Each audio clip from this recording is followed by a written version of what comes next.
Are you an author who's tired of the long waits and low royalties? Exact Rush is here to change the game. We specialize in publishing with precision, and we get your book to market in just 3 to 6 months, not years. But we're not just about books. We also support your photography, web design, and content creation needs. Our focus ranges from spirituality to pop culture, and we're excited about our diverse lineup of upcoming releases. So, if you're ready to keep more of your hard-earned money and get published faster, Exact Rush is your ticket. Visit exactrush.com and turn your creative dream into a profitable reality today.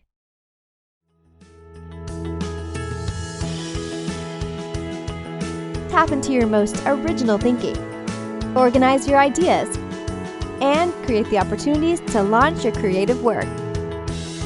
Unlocking your world of creativity with best-selling author and brand innovator, Mark Stinson.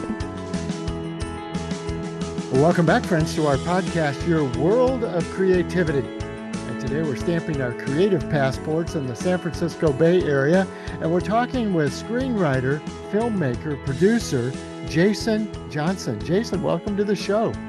Thank you for having me. So excited to be here. It's always fun talking with creative practitioners, especially in the film world.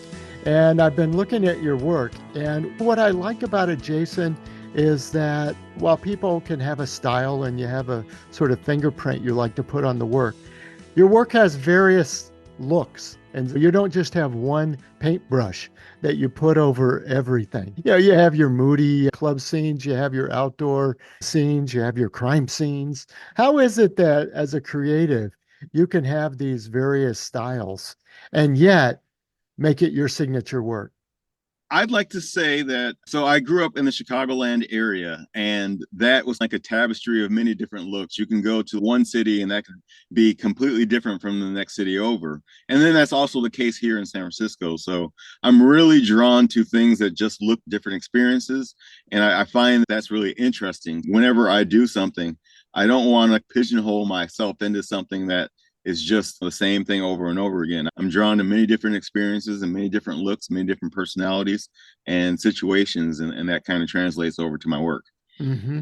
And you've had the chance to work on some really notable projects for networks and brands, Discovery and ABC and Netflix, and also commercial work. What are some of the highlights for you as you think about being able to put your style? And how much influence do you think I guess I'll say the sponsor or the network or the brand, how much do they influence the work? I would say a lot. I remember when I first got onto like my first big production, it was an Xfinity commercial and they had cranes and all these extras. And I was just like, I was blown away, because before then I'd just done a couple projects where it's like myself and a couple actors. When I got on that set and I saw that all these possibilities, all this equipment, all these people, it was just like, wow. It was like taking the blinders off, seeing what was possible. I would say that has been a really big influence for me to just think differently about projects and what is possible within the realm of what's in the screen. So yeah, I've taken that and I've used that in my own projects just to make things broad, make things different, make things exciting and electric. Mm-hmm. And yet, sometimes I was going to ask you about all that, storytellers as filmmakers, but sometimes people think if I can throw more at it, I'll make better work. If I could have more cranes, or especially these days, if I can have more effects and I can have all these computer assisted things. But what's the essence for you when you're saying, look, you can put all that around it, but in the end, here's the essence of the work. What are you looking for? I think it has to start with a good story, because if it's not a good story, you can have hundreds of millions of dollars, but if it doesn't connect with the audience, then you don't really have anything that anyone wants to see. I pride myself in trying to first spend a lot of time telling a good story that people can relate to. And then from there, we just try to approach it from the means that make sense. So we don't try to throw a ton of special effects or jump cuts or any of those things that are like this visual buffet. But at the same time, we want to make sure that people are enjoying themselves. We value people's time and their intelligence with the stories. That's what we really try to do. Mm-hmm. And on your website, Jayson, There's lots of olive branches, awards, film festivals. It's really quite impressive. Lots of recognition. Is the story, what's appealing to those judges? Is it the story? Is it the effects? Maybe a combination. But what do you think these film festivals are looking for? And then what do they see in your work? I think film festivals, I think it depends because every film festival has something that they're looking for. Sometimes it's things that are happening in our world today, like themes or happenings. And then sometimes it's a certain talent that they want to highlight. My experience, we just try to tell good stories. And we try to tell good stories. We try to have authentic acting. And we try to tackle themes that are relatable to people that just want to come to the movie theaters. They want to experience something that is going to that they can emotionally connect with. So that's primarily what we try to do, just to do something that people just can that they connect with and have a good time. One of my guests at the end of last year was in the sort of, I'll say, film festival strategy.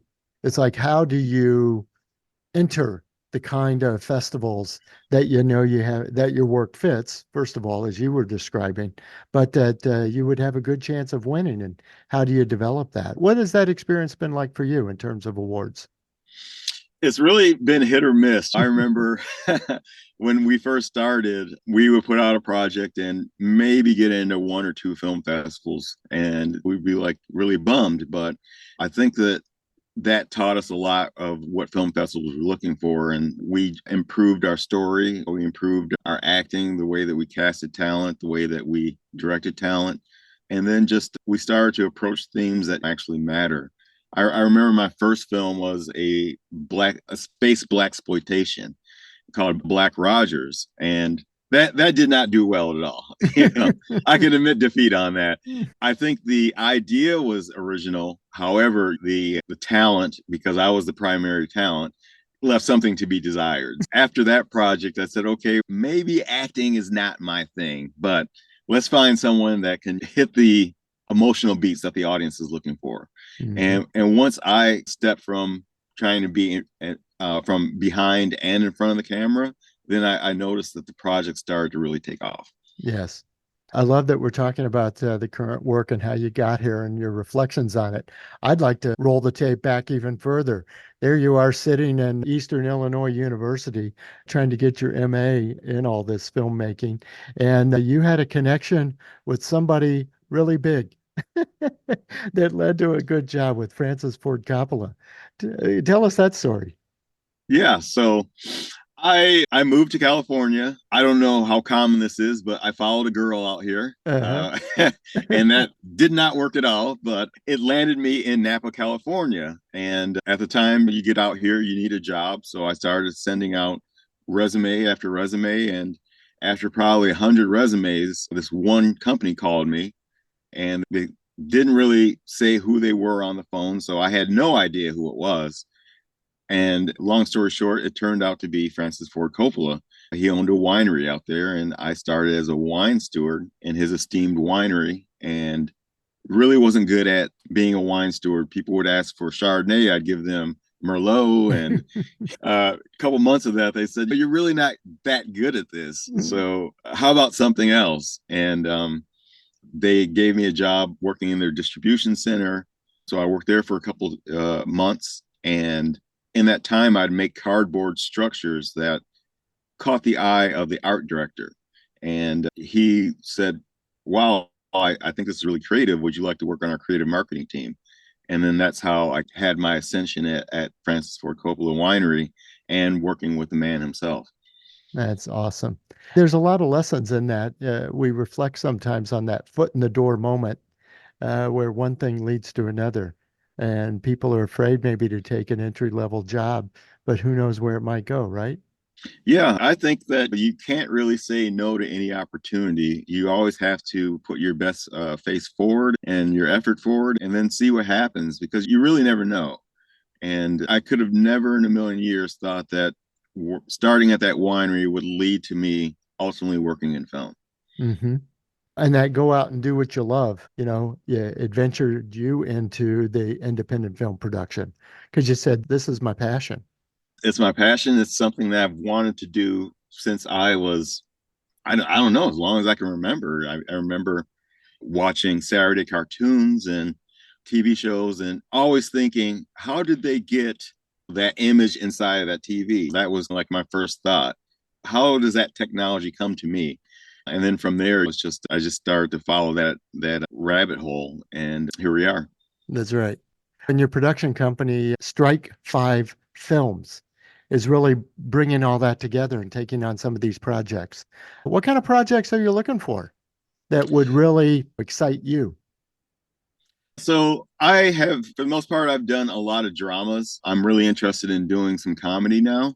I feel I have a comedic bone in me. I would like to do some feature films now that I've done 9 short films, and some of those deal with wine, some of those deal with computer technology, social media.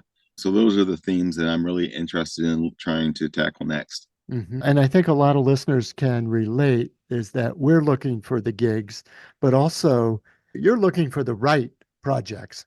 It's, hey, it would be great if all these projects came through, but if they don't fit you, they don't fit your style and your passion, you've got to evaluate them too. And that's a tough balance, isn't it? I think so. I think that you want to do something that one you're interested in, one that you think that people might be interested in, and something that you can just really be passionate about. I tend to write a lot of my material because that way you can direct where you want things to go. But that's ultimately what I'm looking to do, is to do things that are interesting and things that are fun, and audiences can go and have a great time watching. Yeah. I think that's the beauty I found anyway, even in this podcast. But when we creatives put our connections and our heads together, it's always amazing what attractions those come about. Totally. Yeah. I think the film industry and a lot of creativity is just based on collaboration. If you're able to work with someone, and let's say you have an idea and then someone else has a different idea, you put them together and then you have something that's just mind blowing. So I really value collaboration, and it's something that I don't think the project would be as good if you didn't have it. I'm really glad you brought that up because I can't tell you how many times, especially in multiple creative fields, but especially my field of advertising, there's a lot of it's my idea, mine. And people are fighting for their idea instead of saying, maybe I can take some pieces and parts of other people, and great ideas can come from anywhere, we like to say. And it sounds like you've really experienced that yourself. I have. When I first started, I wrote something. It was a short film, and I brought on some talent, and then they had a different interpretation of the character that I had. And when we first started filming it, I'm watching it. I'm like, oh no, that's completely wrong. That's not how I thought it would be. But I just let them go ahead for it. And after I watched the dailies, I said, wow, you know what? This is really good. This is better than I thought it was going to be. From that point on, I started to let go of my idea as far as that it started with me, it has to end with me. Mm. It's more of a collaboration. And now I think that if I write a project and I start out at 100% my idea, by the time we're finished, I maybe have 60% of that original idea with the collaboration of the other filmmakers. And I think it's really worked well for us. Mm-hmm.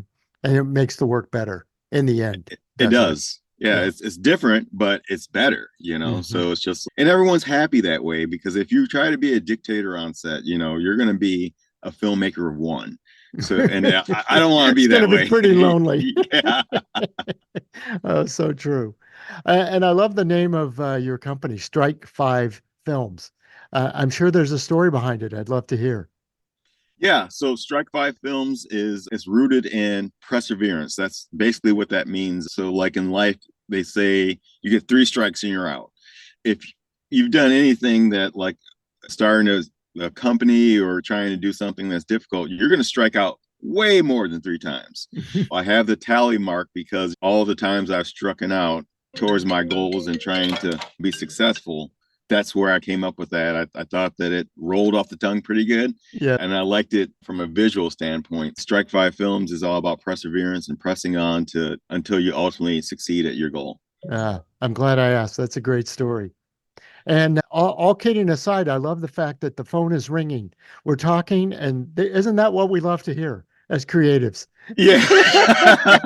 I'd love to tell you that it's like some investor, but it's my Yeah. mom. Oh, okay. Mom, send money and Yeah. invest in the next work. No, I love that.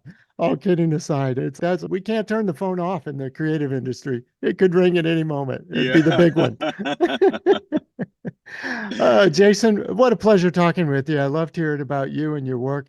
Remind us where we can find you, follow your work, and learn more about what Strike Five is doing. So you can find me at Strike Five Films. You can do a Google search and type in Strike Five Films. You can alternatively do a Google search on me, Jayson Johnson. My name is spelled Jayson Johnson, and you should be able to find my website one of those two ways. I'm on a lot of different social medias, YouTube, Twitter, Facebook. My PR gal is forcing me to get on Instagram, so I'll be on there soon. And moving forward, we're trying to make our first feature debut entry. I'm hoping that I can find distributors and financiers that can help me to achieve that goal. I'm sure our listeners, we can help make some of those connections.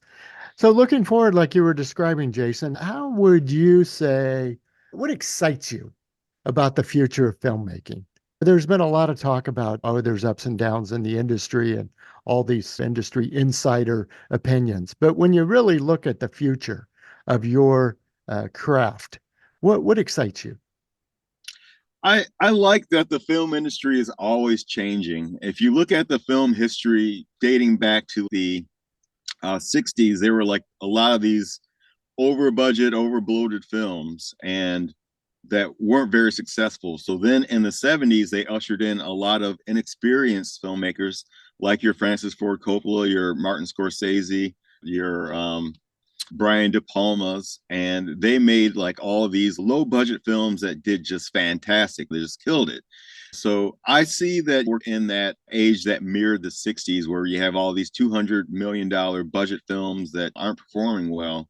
So I think that there's going to be a resurgence of the industry where younger filmmakers or unknown filmmakers will come in and they will get an opportunity to make lesser budget projects that will be very impactful. So really excited about that. I think it's coming and by God, it's time. There you go. Yeah. I love that.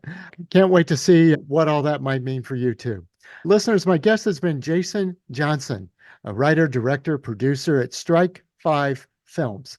And that's where you can find all about him and his work. It's been so great talking to you, Jayson. Thanks for being on the show. It's been great talking to you. Thank you so much for having me. And listeners, if you really want to connect with me, I ask that you will, and please do. Yeah, Uh, I think that's one of the things that I love talking with folks like you, Jayson, is that sometimes we throw out there and connect with me, blah, blah, blah. But creative people really do want to connect and collaborate. You never know where that next great connection is going to come from. So I'm glad you reinforce that and are open to those outreaches. yeah, I really want to connect with people. And even if you want to just offer me advice, feedback, I'm all for it. I want to be a filmmaker of the people for the people. Please connect with me. Would love to have your support, love to earn your support. And yeah, I look forward to having you come on my site. We will do that. Listeners, we've just learned so much and got inspiration from Jayson today. Come back again next episode. We'll continue these around the world journeys. We talk to practitioners everywhere in all sorts of creative fields about what inspires them and where they get their ideas, but also how they organize them. We've heard today about connections and collaborations and the confidence we need to get our work out into the world. And that's what this podcast is really all about. There's a lot of creativity shows, but we're talking about the practical aspects of getting the work out, whether that be motivational or sort of these practical steps. So come back again next time. We'll continue our conversation about unlocking your world of creativity. For now, I'm Mark Stenson. We'll see you next time.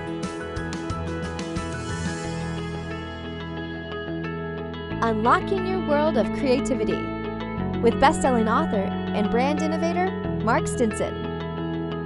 This program was produced by BSB Media, creators of IntelliKey Leadership Stories, Unlocking Your World of Creativity, and The Peace Room. Love.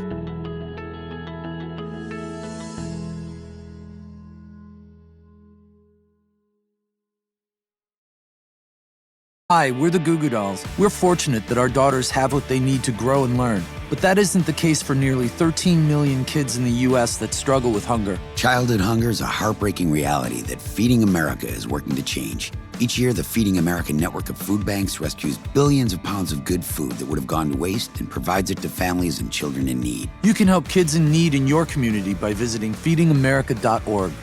Brought to you by Feeding America and the Ad Council.